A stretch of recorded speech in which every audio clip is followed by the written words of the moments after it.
sendeko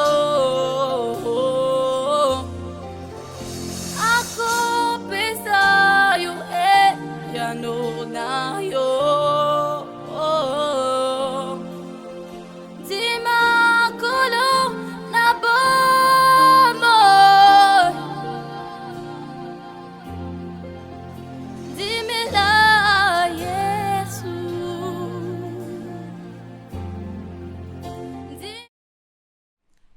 Bien-aimés dans le Seigneur, chers enfants de Dieu, que la grâce et la faveur de notre roi vous soient accordées de la part de notre Seigneur Jésus-Christ. Je nous invite à prier pendant ces moments. Nous allons recommander ces instants entre les mains du Seigneur. Je veux que la faveur de Dieu soit sur vous. Est-ce qu'on peut incliner nos têtes et prier ensemble le Seigneur?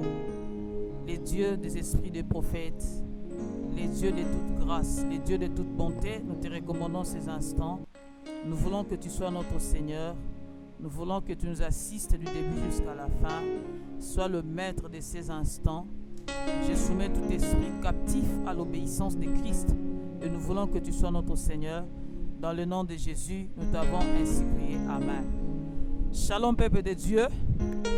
Comme j'étais en train de le dire, que la grâce et la faveur de notre roi vous soient accordées partout où vous êtes, partout où vous nous suivez. Vous nous suivez sur Facebook, vous nous suivez sur Instagram, vous nous suivez sur YouTube, vous nous suivez à la télé, partout où vous êtes.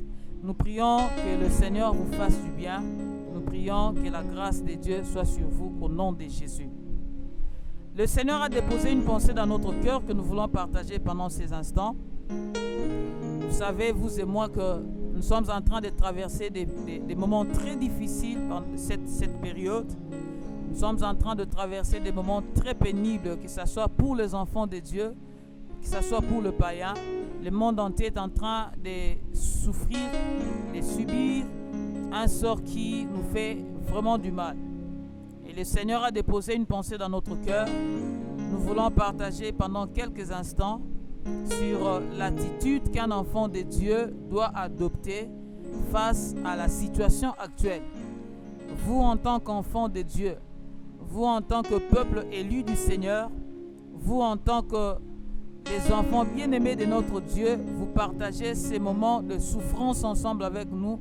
Mais quelle est la pensée de Dieu ou soit qu'est-ce que Dieu attend de nous? Quelle est l'attitude qu'un enfant de Dieu doit adopter pendant cette période? C'est là que le Seigneur a voulu que nous puissions partager ces instants. Et nous avons besoin de votre attention. Nous voulons que vous soyez avec nous. Restez connectés avec nous. Le Seigneur va nous faire de grâce. Alléluia. Déjà, à l'entrée de jeu, vous comprenez, notre pays, notre ville, notre continent, notre planète est secouée depuis quelque temps par ces fléaux, les virus Corona, qu'on appelle coronavirus 2019.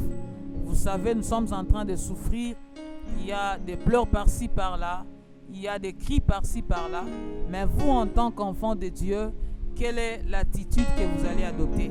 Je veux nous inviter à lire une portion des Écritures et nous allons comprendre ensemble quelle est la pensée de Dieu, quelle est la pensée que Dieu a pour nous pour cette période. Je nous invite à lire le livre de Luc chapitre 21.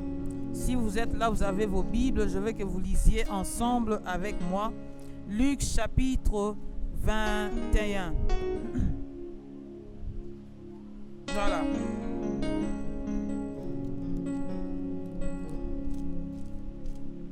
Aïe, aïe, aïe, aïe.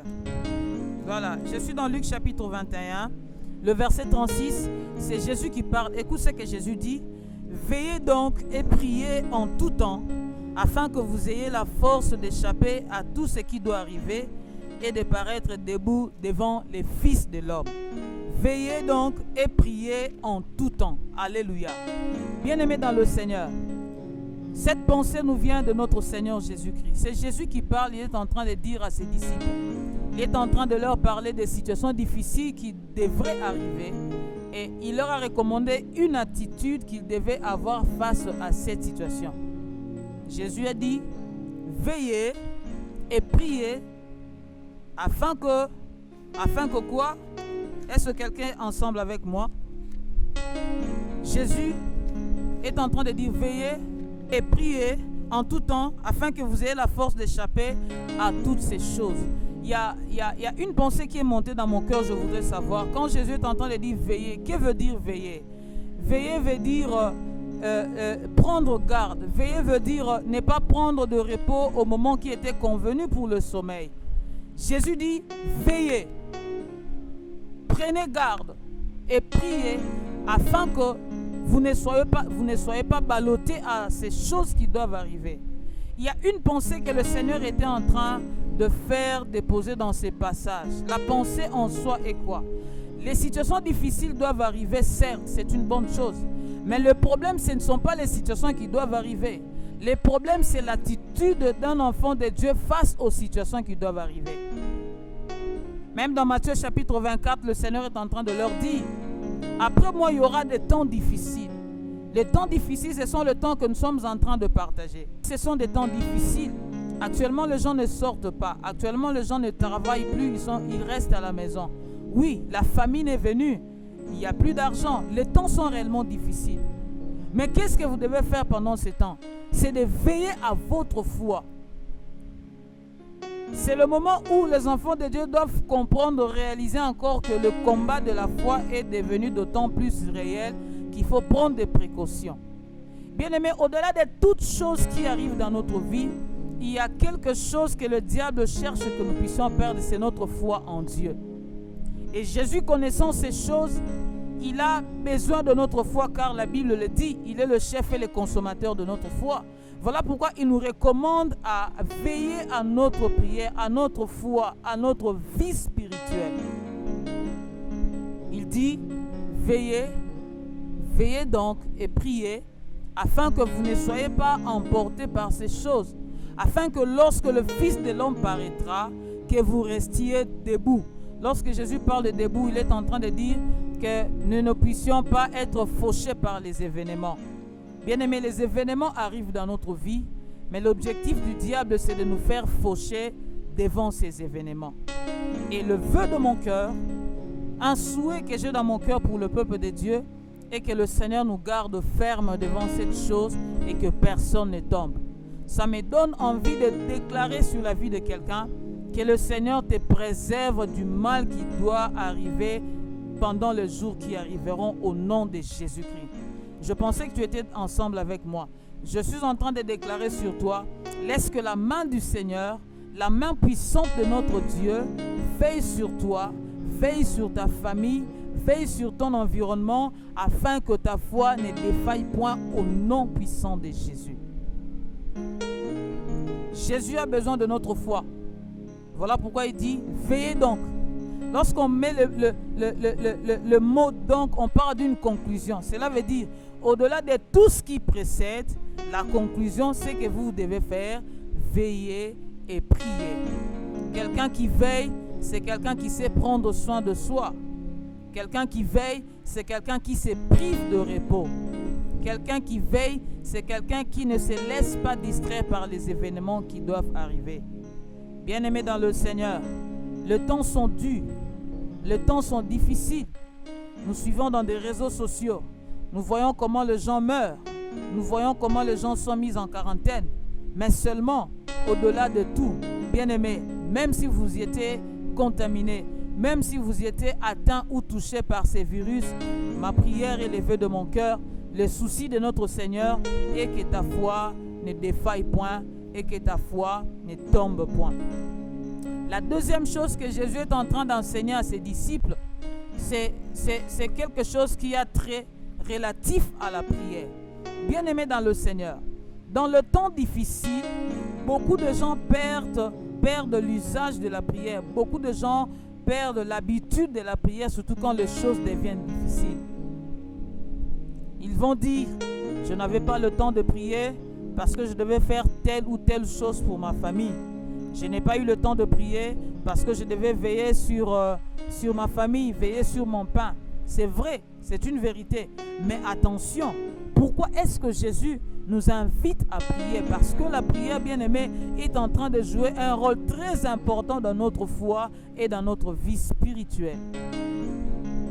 Un homme qui prie, c'est une personne qui qui ne s'agite pas devant les situations difficiles. Un homme qui sait prier, la prière en soi va déposer en toi la maîtrise de soi qui pourra te maîtriser pendant le temps difficile qui viendront dans ta vie. La prière va t'aider à ne pas prendre une très mauvaise décision, surtout dans les périodes que nous sommes en train de traverser. Et la prière augmente encore la confiance en nous, la confiance en Dieu. On sait que même lorsque Dieu ne nous délivre pas encore, mais nous aurons en nous cette assurance, cette conviction que même s'il ne nous délivrait pas, il a de bonnes raisons de le faire. Alléluia. Bien-aimés dans le Seigneur, la prière est d'une grande importance, surtout dans cette période. Cette période, la foi de plusieurs sera bougée. Cette période, la foi de plusieurs personnes sera ballottée. Mais le Seigneur veut que nous puissions nous donner à la prière. J'aime une pensée que le Seigneur a partagée avec ses disciples, cet enseignement merveilleux sur la prière. Je suis dans Luc chapitre 18, versets 1 à 8, là où Jésus a parlé de l'histoire du juge inique et la veuve.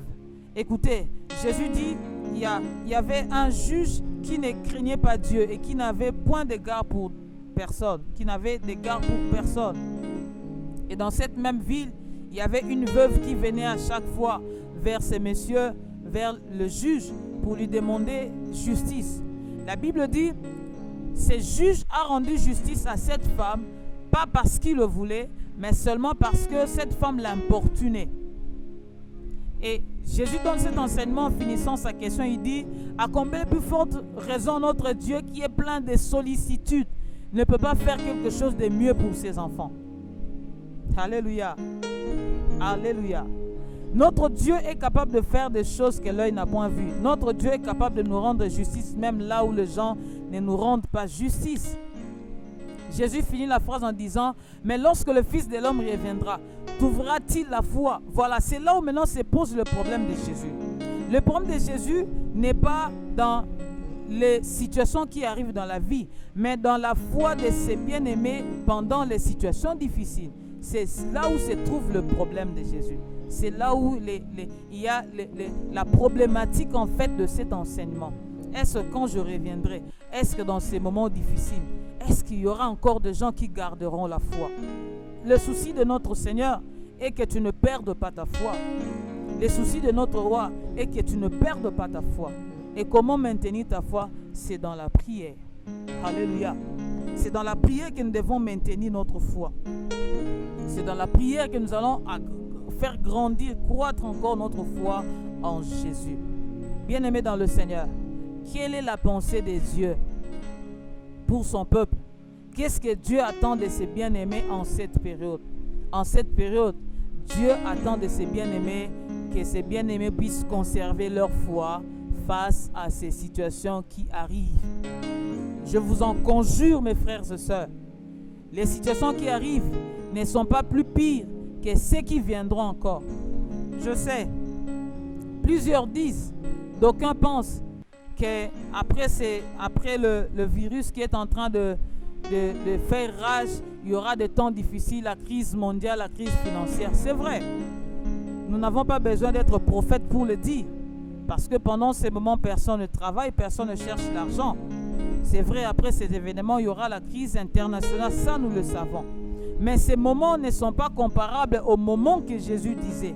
Quand Jésus disait, le soleil s'échangera, lorsque Jésus disait, les étoiles tomberont du ciel, ces moments ne sont pas comparables à ces moments. C'est pour dire à quelqu'un, il y a des moments difficiles qui viendront encore.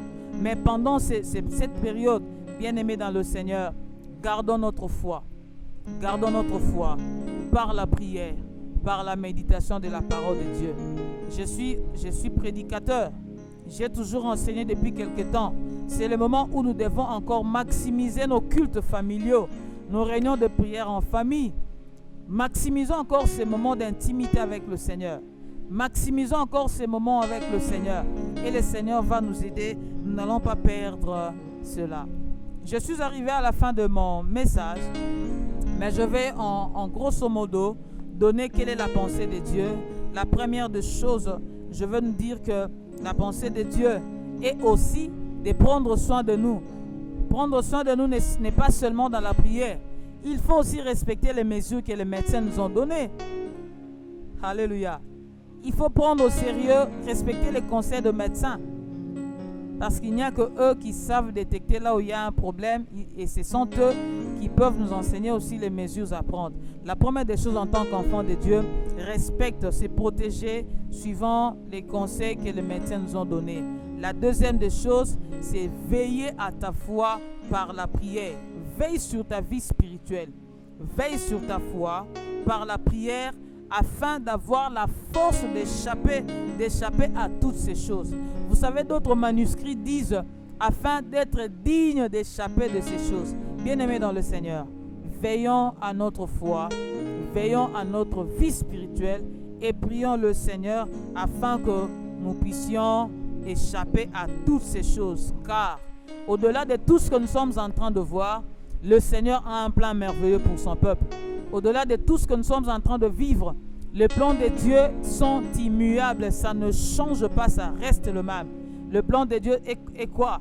Le plan de Dieu est que Dieu est en train de préparer son Église en vue du retour de son Fils Jésus. En attendant, faisons de prières sans trêve, n'arrêtons pas de prier, continuons à prier, continuons à chercher le Seigneur. Je nous ai dit pourquoi nous devons prier, parce que la prière nous aide à ne pas paniquer devant les situations difficiles. Pourquoi nous devons prier? Parce que la prière nous aide à prendre de bonnes décisions. Pourquoi nous devons prier? Parce que la prière nous aide à ne pas nous relâcher, même lorsque tout semble ne pas marcher, même lorsque nous voyons que Dieu n'a pas répondu favorablement à nos prières, mais seulement la prière mettra en nous cette conviction que même si le Seigneur n'a pas encore agi, il a de bonnes raisons de le faire. Laisse que la grâce du Seigneur vous soit accordée au nom de Jésus. Laisse que la paix de Dieu vous accompagne. Je veux prier avec vous. Je veux que la grâce de Dieu vous touche partout où vous êtes, dans vos familles, dans vos maisons, au lieu de travail. Je sais que les études, l'université est fermée. Je sais que l'école est fermée. Mais dans vos occupations, je veux que la grâce de Dieu puisse vous accompagner. Est-ce que je peux prier avec quelqu'un? Si vous êtes là, je veux que vous vous associez à nous par cette prière. Nous allons prier le Seigneur. Seigneur Dieu de grâce, Maître de tout esprit, nous te disons merci pour ces moments merveilleux. Nous te disons merci pour ta pensée. Nous voulons que ta grâce soit sur nous. Nous voulons que ta grâce abonde encore en nous. Nous voulons que ta paix puisse abonder dans nos vies. Aide-nous, Seigneur, à développer notre prière d'intimité avec toi. Aide-nous, Seigneur, à développer encore notre relation, notre communion par la prière que nous allons nous donner, par la prière à laquelle nous allons vaquer pendant ces périodes. Nous prions que ta grâce touche ton peuple, que ta grâce touche tes enfants au nom de Jésus. Seigneur, je profite pour prier pour ces peuples, pour prier pour notre pays, notre continent, notre planète, pour prier pour toutes les personnes qui sont souffrantes, toutes les personnes qui sont touchées par la maladie. Je sais une chose, la Bible dit, par tes meurtrissures nous sommes guéris. Seigneur, nous voulons que tu leur accordes la guérison. Nous voulons que tu nous accordes ta paix. Au nom de Jésus, nous t'avons ainsi prié. Amen. Alléluia. Recevez nos salutations dans le nom de Jésus et que la grâce de Dieu vous soit donnée partout où vous êtes. Soyez bénis au nom de Jésus. Que le Seigneur vous bénisse. Amen.